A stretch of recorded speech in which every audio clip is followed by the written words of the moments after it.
Welcome back, everyone. Welcome back. I think I actually caught one in the countdown for my recording because I assumed my I was hockey going a little was slow. going to take. I was going a little slow Yeah, too. I assumed my hockey was going to take a long time to start recording, but of course it was like instantaneous. Well, that's good. There's a spider on my wall. I have to I don't see any spiders down here. Hold on. Just wait till the daylight. He'll be your friend. He's dead now. They're not hostile in the daytime. I guess he didn't come after me because I guess there's enough light in the room. He didn't know it wasn't daytime. Ah, gotcha. Trickery. Saved by the trickery. Yes. Oh man. So what you been up to? So not too much. I was a little jealous though because after I was telling you about my excitement on the fire station and getting my first due basement fire and all. I was like, yes, officer for a while. Our most brand new officer on Wednesday night got an even bigger first due fire that he went and got to take care of. I think it's so wild that you guys are all like, I don't know, the whole like, man, I really wish there was a fire sort of thing. I understand that like that's what you're there for, but like it almost feels like you should wish there's not a fire. Let me ask you this though: how many people do you know that are firefighters that don't ever want to go to a fire in their life? You're the only firefighter I know. Well, my dad was a firefighter, I guess. People do this stuff for a reason, and it's because they're like adrenaline junkies and want to be involved in something like going into a burning building to try to put it out or whatnot. It's like trauma nurses or flight nurses. They don't go into the job because they hope they never have to take care of a patient. They get excitement out of trying to do these difficult situations. So I don't think that's true of everyone. I think it's true of everybody who is in these roles. I don't agree. I think that there's some people that just they read a book when they were a kid and they said, I want to be a firefighter.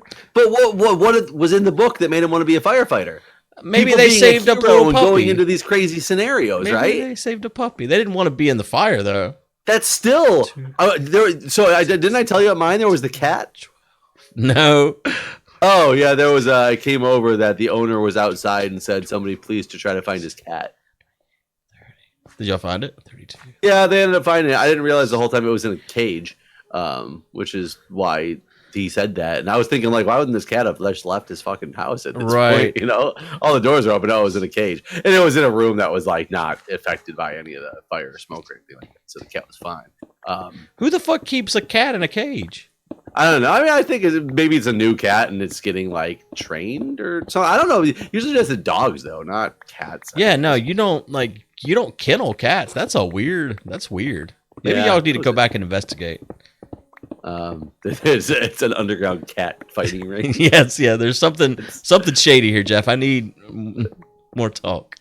Yeah, but I firmly believe that people who go into these things, it's because they want to seek this. They don't want to see people get hurt. There's a difference with wanting somebody's possessions to burn up in flames versus wanting to be either the hero or just in the situation of putting out, a burning building. Okay. I'll believe you. I find it hard to believe. I'm trying to think what you've done. You've always been like computer guy, right? I have not done anything that risks my life. Well, whether it even risks your life, I'm just trying to even put into like when you went into computers. Did you go to school at all for it? No. Self-taught? Was it like programming stuff when you first started? Yeah. Did you start learning programming and try to get a job in programming because you hoped that nobody ever wanted anything programmed again? Or did you hope that you were going to program like something really cool? I never actually got a job as a programmer. Like I was like system administrator and stuff. I honestly have never had a job that I did it for some kind of reward other than a paycheck. So would you have later in life, not when you're young and don't have the skills to do anything, would you have done like, janitor at a strip club? Would I have been a janitor at a strip club? Is that what you're asking?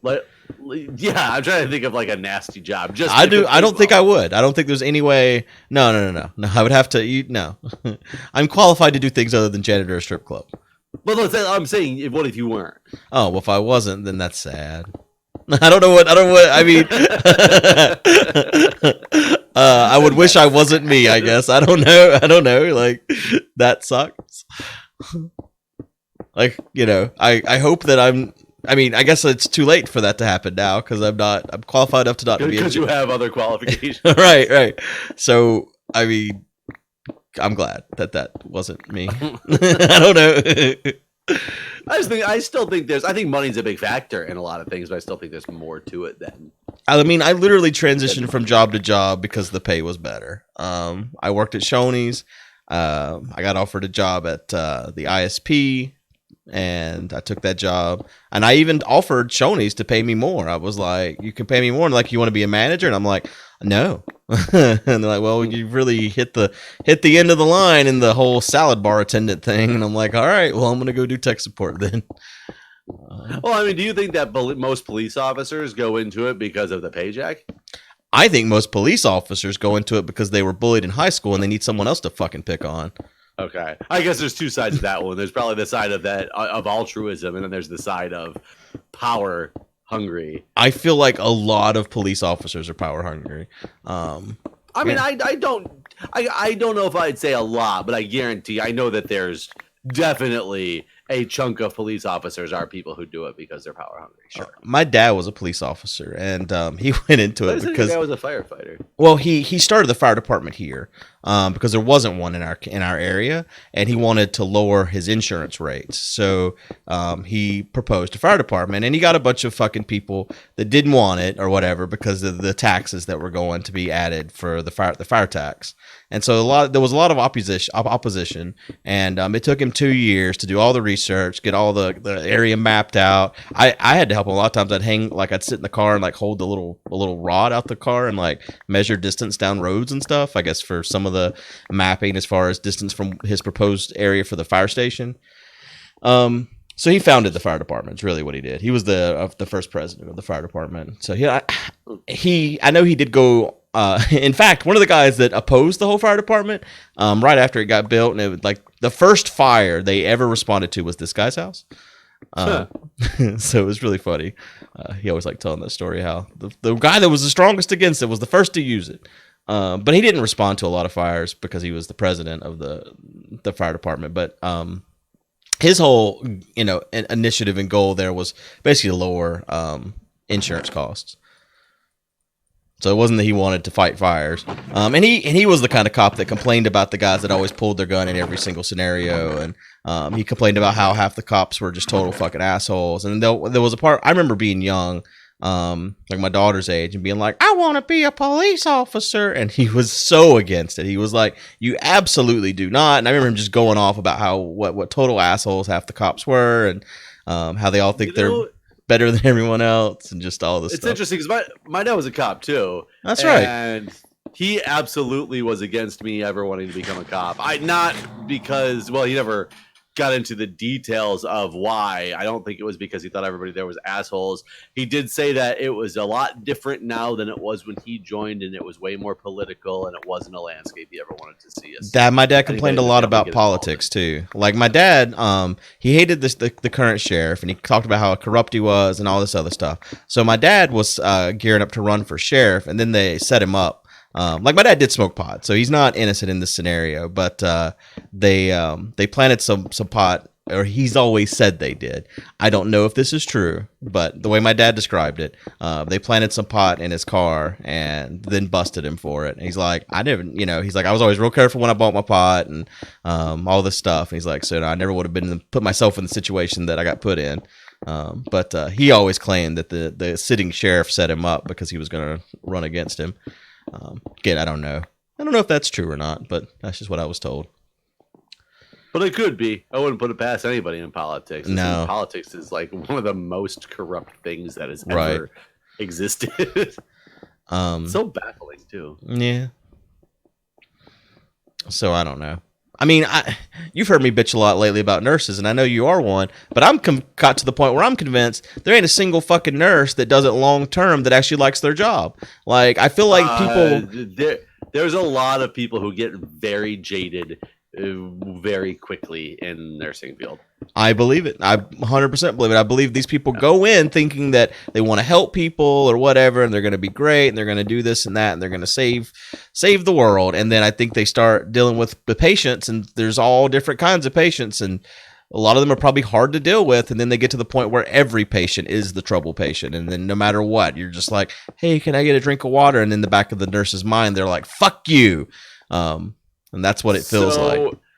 Informatics, which is what I do, and education, nursing education, are two very big areas where many nurses go to because they are done and sick and tired of the bedside and want to go to, you know, a more normal work schedule and never deal with patients again directly. Is that why you changed? Or no, I changed. So the funny thing is, I miss patient care a lot. I was not jaded enough yet to where I didn't want to go do patient care. I went from the ICU after the ER to the ICU to informatics. Did it for about 2 years, and then I went back to the bedside because I missed the bedside and I wanted the bedside. I took a huge pay cut to go back to the bedside, and the only reason I left the bedside because I had all my qualifications to go be that flight nurse that I always wanted to go be, or go start training to be like the flight nurse.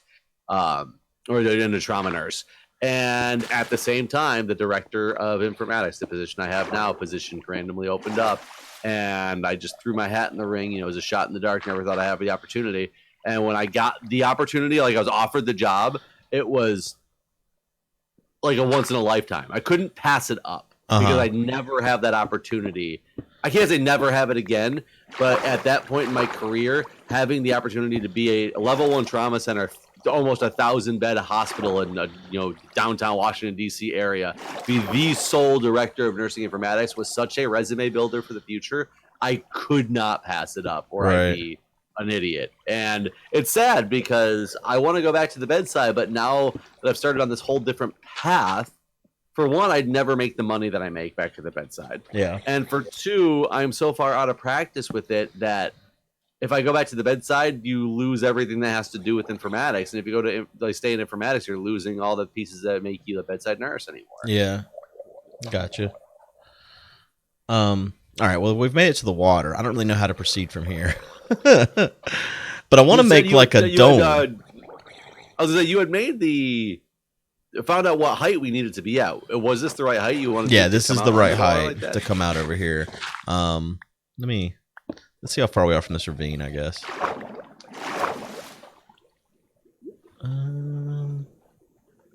We still got a little ways to go to the ravine. We don't have to go to the ravine. Oh, this drowned. It's chasing me. Oh, God. I think that villager drowned because his little dudes are still here. Oh, no. He goes invisible at night. Oh, well. So he might still be there. Look for sparkles. I see him. You can still right click on him even. I see the things. Okay. I'm gonna go back to I got myself turned around. I actually don't know how there we go. It's so weird looking when you're swimming like down like that.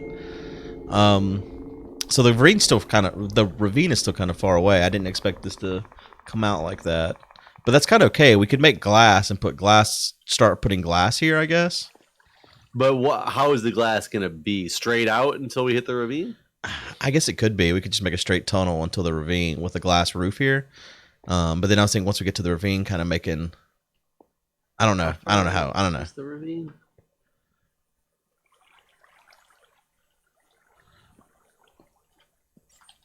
I'm going to go start cooking. I don't even know where this ravine's at that you're talking about this direction. Oh, it's straight. It's kind of far, though. Yeah, it is really far. Wait, are you going the right one? I don't know anymore. The dolphin gave me boost of speed, and I got it's right a little here. Lost. Can you see me? No. I'm gonna go to the surface. Are you under? I'll go to the surface. Okay, I was looking at the surface. I thought maybe you're up on the water. Oh, there you are. Oh, wow. I went way past you. I was not paying any attention to what was happening here. Oh, you got a guy coming at you.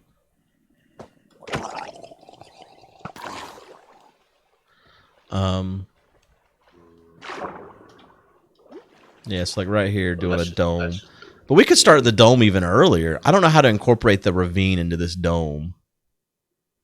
But the ravine seems cool. I see you, but I don't see that hole. Oh, the way we came out? It's over here. Yeah. Oh, so so you weren't by the hole when you came and got me. No. I see. Okay. But the ravine's not that far. But we might could start the dome earlier. Like the center of the dome hits the ravine, maybe? The number of drown that keep coming out of there makes me wonder if there's a spawner in there. Is there drowned spawners? No, but the zombie spawner would result in drowns, basically. Because they'd spawn and then drown and then be drowned. You know what I mean? And be drowned. I'm going to go throw some of the sand we have in the furnace either way. I need to go empty out my belongings. We gotta see how much sand we actually have. Do we have enough to make the super glass that we want to make? I don't know. What the hell did we get all that glass for before? I don't remember getting glass. I remember getting sand. I mean. Oh, well, we got sand to build this, but we mostly got sandstone. We were going to make sandstone, but then I'd still dug up some sand. Oh, that's right. Yeah, so we didn't get much sand. We got mainly sandstone. Right. I think there's some sand. I thought there was at least. Other than that, wait, was that in the middle? Oh, here we go.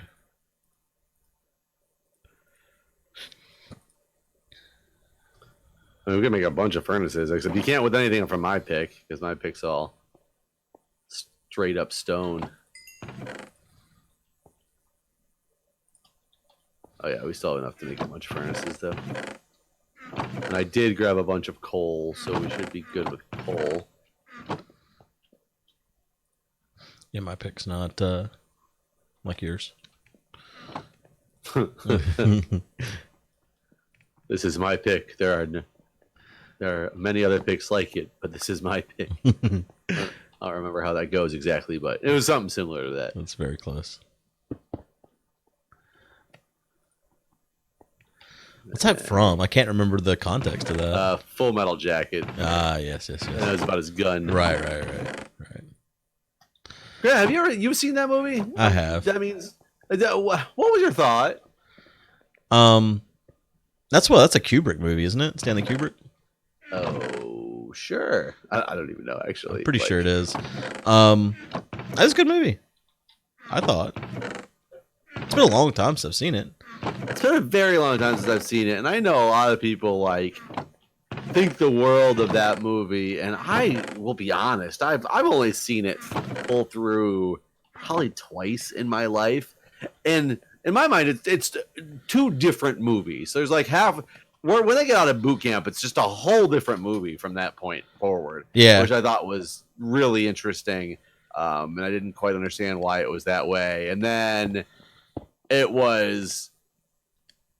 In general, though, I was like, I don't know if I'm a fan of this movie. Like, it's just very, I don't know. I didn't think it was like the great movie that everybody. Oh no, I don't think it's like I'm also that. But I also don't like really military style movies, anyways. Like I could never, ever understand being yelled at by a drill sergeant. Like, there's nothing. Like, if I lived in the time period of the draft, they would have had to they'd have killed me, I guess, because I couldn't deal with somebody yelling at me, and I sure don't respond that positively to that sort of reinforcement. See, it's funny because for me, when I was like 18 to 25, prime candidate to join the military, I could never the military was. I didn't think anybody who joined the military was the sane person. I thought they were just like what the fuck is wrong with you? Why would you want to go through that? Why would you want to get yelled at? What would that do for anybody? And now as an adult who's past my prime to do it, I'm like, you know what? Military would have been pretty fucking sweet. God, why? I don't know. I think I think it's that I've become so much more disciplined in my adulthood, and I see such lack of discipline in people, especially when you deal with young people at the fire department or just people at work in general. that I think the military has such a good instilling of discipline that it's almost like one of those things that, you know, I almost wish everybody would have the disciplinary thought process of the military. Like, you listen to your superiors when you're, you know, in any type of, you know, situation. You don't know how many times, like, the fire department is considered paramilitary, which means it's like military-esque but without real military structure. But there's a whole ranking system and everything, and you wouldn't believe how many people don't really think, they don't listen. Like, they don't give a shit. Some of the younger kids come in there and they don't give a shit that you're their superior and you've told them to do something and do a task. They're just gonna, they do what, their own thing and don't think anything of it. And I just think it's I feel like you can learn those skills and learn respect for your chain of command and those sort of things without having to go to the military. I absolutely believe that, as somebody who never was in the military and feels I have a very firm respect for chain of command and things like that now. But I did not as an 18 to 25-year-old.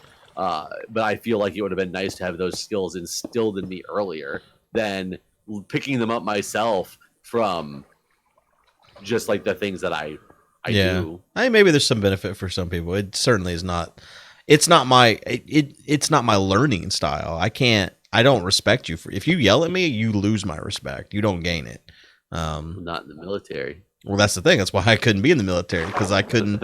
If you're yelling at me, I mean, like I said, they'd have to kill me. That's just all there is to it. They'd have to kill me because I'm not going to suddenly, yes sir. No, fuck you. Get your fucking stupid ass out of my face. Well, but I think part of it is understanding that the process is supposed to be to, like, break you down as an individual and build you up as a team, is what they say about it. Like, it's when they're yelling at you and calling you stupid and this and that, like, you're supposed to understand that it's really not like the case of them thinking you're stupid. It's just like, I don't know. It's very weird. It was funny. Last night I watched a YouTube documentary on a military boot camp because I thought it was really entertaining. Come take a look at this. I think this looks really cool. Oops. I was breeding more cows in case we need stuff later. Hold on. You're way over in the water. Yeah. Still? I'm in the, I started putting glass in the ceiling here. I think it looks really cool. The way they've changed the glass is actually nice. Still not as good as painless, but it's pretty good. Okay, so you're somewhere right over. I'm down the tunnel. I'm not in the water. Yeah. Oh. I haven't seen it from the top yet, actually. I'm at the top. I say it like that because I don't. I can see the traveling villagers from up here. I see you. Oh, there it is.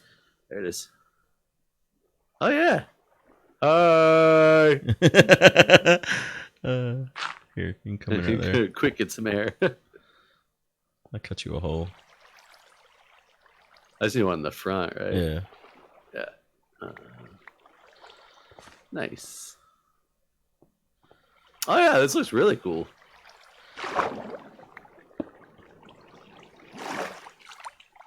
What's that? I almost kind of wish it was at the sea floor the entire way. Like it opened up even more? Like we were up higher, is that what you mean? No. Like, so we wouldn't have to have walls at some point, because the more you keep going forward, the floor dips down deeper, and it looks kind of cool with just being a ceiling, not like a squared off wall area that it's going to end up having to be. Gotcha. Or something that makes it look like a big bump out versus like a, hey, look, we brushed away the sand at the bottom of the ocean, and all of a sudden we found this glass. Right. Well, I guess once it starts getting bigger or down further, that's when we could start going up with the thing and making a dome. If we're going to make a dome, we don't even have to make a dome, really. We could drain that ravine and make like a layered farm in there somehow. I don't know. I do want to make it to be an automated farm, though, where we can. I mean, I know I think draining the ravine seems a little excessive. Maybe we don't have to. I don't know. We'll see. Should we bring in Brianna and make a machine? Yeah, right. I'm sure Fedrin has tons of sponges. She's messed with some monument things, whatever they're called. So we might want to get those from her before we start competition. Oh yeah. But yeah, we probably should end this episode here. Hope everyone's enjoyed. Hope they like our water feature. We'll see you next time. See ya.